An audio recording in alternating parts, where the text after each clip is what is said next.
1200 से लेके लगभग 600 सालों तक शांति बनी रही। 19वीं सदी में यूरोप में एंटी सेमिटिज्म की भावना जोर पकड़ने लगी।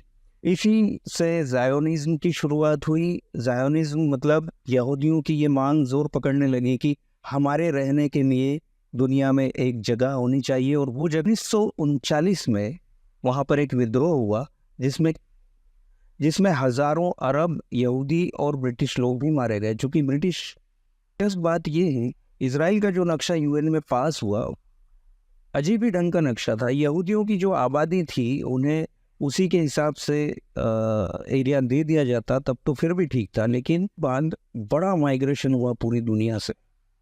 1948 में लगभग 7 लाख लोग इजराइल पहुंचे और 1958 तक उसकी जनसंख्या 20 लाख हो गई थी। अब इस माइग्रेशन से सबसे ज़्यादा चिंता तो गाज़ा की तरफ से होनी थी, जो हुई, और इसी से तनाव हमेशा बना रहता था और गाज़ा की तरफ से छोटे मोटे हमले इजराइल पर होते रहते थे। कभी कभी इजराइल भी जवाब में हमले किया करता था। अब ये जनसंख्या जो बढ़ रही थी उसका टेंशन स्वाभाविक था, हम लोग तो इसे समझ ही सकते हैं। हमारे देश में भी इसी जनसंख्या को आधार बनाकर सांप्रदायिकता फैलाई जाती है। हालांकि हम लोग बहुसंख्यक हैं और वहाँ उस वक्त तक अरब अल्पसंख्यक लगभग हो चुके थे। अब 1956 में फिर एक युद्ध हुआ, और ये युद्ध क्यों हुआ ये जानना बहुत दिलचस्प होगा। इसकी कड़ी जुड़ती है 19वीं सदी में लाल सागर और भूमध्य सागर को जोड़ने के लिए स्वेज नहर का निर्माण हुआ था। इस स्वेज नहर को बनाने में इंग्लैंड और फ्रांस का बहुत बड़ा हाथ था। हालांकि ये नहर इजिप्ट की ज़मीन पर बनी थी। अब ये नहर इसलिए बहुत महत्वपूर्ण थी क्योंकि यही एकमात्र रास्ता था जो एशिया को यूरोप से जोड़ता था। अगर इसके बिना एशिया से यूरोप जाना हो तो पूरा अफ्रीका आपको घूमकर जाना पड़ेगा, जो बहुत लंबा रास्ता था, इसलिए व्यापार के लिए बिल्कुल भी फिजिबल नहीं था। तो सिल्क रूट का ये एक बहुत इम्पोर्टेंट हिस्सा था स्वेज नहर। स्वेज नहर इजिप्ट की धरती पर बनी थी, इसलिए उसका कंट्रोल इजिप्ट के पास था, लेकिन उस नहर से कोई भी अपने जहाज ले जा सकता था। तो अब 1956 में इजिप्ट में नए राष्ट्रपति का उदय हुआ, अब्दुल नासिर। अब्दुल नासिर बहुत राष्ट्रवादी सोच के आदमी थे और उन्हें यहूदियों से ख़ास तौर पर नफ़रत थी। वो अपना इलाका इजराइल से वापस प्राप्त करना चाहते थे। तो उन्होंने आते ही ये काम किया कि स्वेज नहर को नेशनलाइज कर दिया। नेशनलाइज कर लिया मतलब स्वेज नहर पर अब सिर्फ इजिप्ट का ही कंट्रोल होगा, इजिप्ट का ही अधिकार होगा। इस खबर से इंग्लैंड और फ्रांस तो बौखला ही गए, लेकिन इजराइल की हालत ख़राब हो गई क्योंकि इजराइल का पूरा व्यापार स्वेज नहर और तिरान नहर से होता था, जो इजराइल के नीचे एक छोटा सा हिस्सा था जो लाल सागर की तरफ जाता था। तो स्वेज नहर तो इजिप्ट ने बंद ही कर दी और तिरान पर सऊदी अरब का कब्ज़ा था, जिससे बात करके इजिप्ट ने तिरान नहर को भी बंद करवा दिया। इजराइल पूरी दुनिया से लगभग कट गया। अब सिर्फ उसके पास यूरोप जाने का रास्ता था भूमध्य सागर से होकर। इस पर 1956 में युद्ध छिड़ गया, जिसमें इंग्लैंड और फ्रांस ने इजराइल का साथ दिया। अब हुआ ये कि स्वेज नहर से लगा हुआ एक बहुत बड़ा एरिया है जिसे सिनाई पेनिनसुला कहते हैं। उस सिनाई पेनिनसुला पर इजराइल ने कब्ज़ा कर लिया और साथ ही बहुत सारा एरिया था जो जॉर्डन के पास था, उस पर भी उसने कब्ज़ा कर लिया।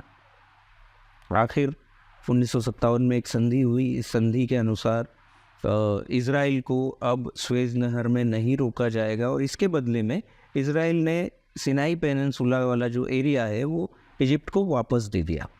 संधि ये हुई कि कंट्रोल स्वेज नहर का इजिप्ट के पास रहेगा, लेकिन वो किसी भी देश के जहाज़ को वहाँ से निकलने से रोक नहीं सकता। हाँ, किराया वसूल कर सकता है।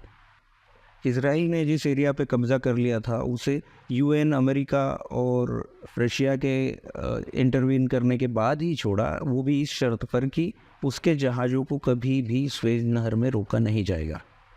अब इस पूरे मामले में ब्रिटेन की बड़ी किरकिरी हुई। ब्रिटेन की जो चौधराहट थी पूरी दुनिया में वो ख़त्म हो गई।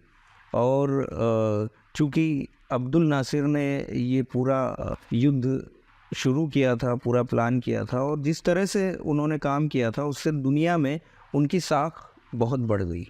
लेकिन अब्दुल नासिर के मन में ये फांस गड़ी रह गई कि वो अपना एरिया, अपनी ज़मीन इज़राइल से छुड़ा नहीं पाए।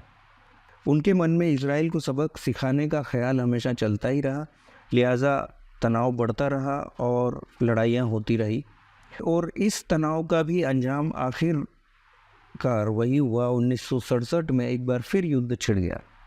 हुआ ये कि इजिप्ट, जॉर्डन और सीरिया की सेनाएं बॉर्डर पर इकट्ठा होने लगी और इज़राइल को लाल सागर में जाने से रोक दिया गया।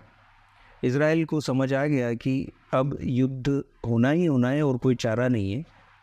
कहने का मतलब ये है कि इजिप्ट ने और दूसरे देशों ने मिलकर हालात ऐसे पैदा कर दिए कि इज़राइल को हमला करना पड़ा। इजिप्ट के साथ इराक और लेबनान सीधे तौर पर तो नहीं जुड़े थे, लेकिन उनका सहयोग इजिप्ट को ज़रूर प्राप्त था। अब इस युद्ध में पता नहीं कैसे, पर इज़राइल ने एक बार फिर इन देशों की सम्मिलित सेना को हरा दिया। आश्चर्य की बात है, और ये आज तक इस पहेली को कोई सुलझा नहीं पाया है कि इज़राइल कैसे इतनी बड़ी बड़ी सेनाओं को हर बार हरा देता है। क्या उसकी इंटेलिजेंस बहुत पावरफुल है या उसका युद्ध करने का तरीका, जो भी हो, लेकिन इज़राइल ने एक बार फिर इतनी बड़ी सेना को हरा दिया। अब इस युद्ध में तो ये हुआ कि लेने के देने पड़ गए। इजिप्ट लेने गया था अपनी ज़मीन और ज़मीन देकर आ गया। अब इज़राइल ने सिनाई पेनिनसुला पर एक बार फिर कब्ज़ा कर लिया, जिसे 1956 में यूएन के इंटरवेंशन पर उसने छोड़ा था। और साथ ही साथ वेस्ट बैंक के उन इलाकों पर भी कब्ज़ा कर लिया जिन पर जॉर्डन का कब्ज़ा था। तो अब आप देखिए कि जो ज़मीन लेने गए थे वो तो मिली नहीं, अपनी और ज़मीन दे आए। अब इस युद्ध में गाज़ा पट्टी के भी अधिकांश भाग पर इज़राइल ने कब्ज़ा कर लिया था। इस युद्ध को इज़राइल में बहुत सम्मान की नज़रों से देखा जाता है। 9 मई को ये युद्ध ख़त्म हुआ था और 9 मई को इज़राइल में विजय दिवस के रूप में मनाया जाता है। 2023 में जो झगड़ा शुरू हुआ वो भी इस विजय दिवस के समारोह के बाद ही शुरू हुआ था। अब अरब देशों में इस युद्ध के पहले ही 1964 में एक ऑर्गेनाइजेशन की स्थापना हुई जिसका नाम था फ़िलिस्तीन लिबरेशन ऑर्गेनाइजेशन, PLO। इस ऑर्गेनाइजेशन का मेन मोटिव यही था हिंसक तरीके से फ़िलिस्तीन की स्थापना करना। हर बार की हार इनमें और गुस्सा भर देती थी। इसी बदले की फिराक में इन्होंने एक बड़ा कांड कर दिया 1972 में। 1972 में जर्मनी में ही ओलंपिक्स हो रहे थे और इज़राइल की टीम, जिसमें 6 कोच और 5 खिलाड़ी थे, वहाँ गई थी। इस PLO ने जर्मनी के कुछ नियो नाजी लोगों के साथ मिलकर इस टीम का अपहरण कर लिया और अगले दिन इन सभी खिलाड़ियों की हत्या कर दी। मामला बहुत गंभीर हो गया। जर्मनी की पुलिस ने हालांकि तुरंत रेड डालकर 5 आतंकवादियों को मार दिया और 3 को गिरफ्तार कर लिया। अब इन 3 पर मुकदमा चलाया जाना था। इज़राइल के लोग चलो इस उम्मीद में थे कि 5 मर गए, इन 3 को भी अगर मौत की सज़ा हो जाती है तो हमें लगेगा कि ठीक है, न्याय हुआ, जस्टिस मिल गया। लेकिन हुआ ये कि PLO ने जर्मनी की एक फ़्लाइट हाईजैक कर ली और उसके यात्रियों के बदले में अपने इन 3 लोगों को छोड़ने की मांग कर ली। जर्मनी बेहद दबाव में आ गया और अपने लोगों को छुड़ाने के लिए उसने इन 3 आतंकवादियों को रिहा कर दिया। इस बात से इज़राइल में गुस्सा फैल गया। अब यहूदी धर्म की एक बात आपको बताता हूँ। यहूदी धर्म में करुणा या माफ़ी जैसी चीज़ें बहुत रेयरली होती हैं। तो उनकी धार्मिक किताब में, ओल्ड टेस्टामेंट में लिखा है, an eye for an eye and a tooth for a tooth. तो बदला वो लेते हैं पूरा। तो इज़राइल ने सोचा कि ठीक है, अगर हमें इस तरह से जस्टिस नहीं मिलता है तो हम अपनी तरह से जस्टिस लेंगे। तो इज़राइल की इंटेलिजेंस कई वर्षों तक इन लोगों को ढूंढती रही और इस ग्रुप के एक एक सदस्य को ढूंढ कर उन्होंने मारा। और उनका मारने का तरीका ये होता था कि मारने से एक दिन पहले उन लोगों के घर पर बाकायदा मैसेज पहुंचाया जाता था, कंडोलेंसेस का मैसेज पहुंचाया जाता था और मार दिया जाता था। इसीलिए इज़राइल की इंटेलिजेंस को आज भी दुनिया में माना जाता है। तो तनाव बढ़ता जा रहा था, बेइज्जती दुनिया में अलग हो गई थी, ये अपमान की एक बार फिर अपनी ज़मीन देकर आए हैं। इन्हें लग रहा था कि जिस ज़मीन पर इज़राइल ने कब्ज़ा कर लिया है, कम से कम वो तो उन्हें वापस लेना ही चाहिए। तो इस बार अब चूँकि खुले युद्ध में इज़राइल को हरा नहीं पा रहे थे, तो इजिप्ट और सीरिया ने मिलकर ये प्लान किया कि हम चुपचाप हमला करेंगे और केवल अपने अपने इलाकों को वापस ले लेंगे, बस। अब इजिप्ट ने गाज़ा पट्टी और सिनाई पेनिनसुला पर हमला किया और जॉर्डन ने वेस्ट बैंक के इलाके पर हमला किया। अब इस युद्ध में इन लोगों को सोवियत संघ का खुला समर्थन था और उस वक्त अमेरिका और सोवियत संघ के बीच का शीत युद्ध अपने पीक पर था। तो अमेरिका का समर्थन खुलकर इस बार इज़राइल को मिला। अब 6 दिन तक ये युद्ध चला और एक बार फिर इज़राइल की जीत हुई। इस बार इज़राइल ने और भी ज़्यादा कब्जा कर लिया, बल्कि वो सीरिया की राजधानी दमिश्क तक पहुंच गया और इधर स्वेज नहर के पास तक का एरिया उसने अपने कब्जे में कर लिया।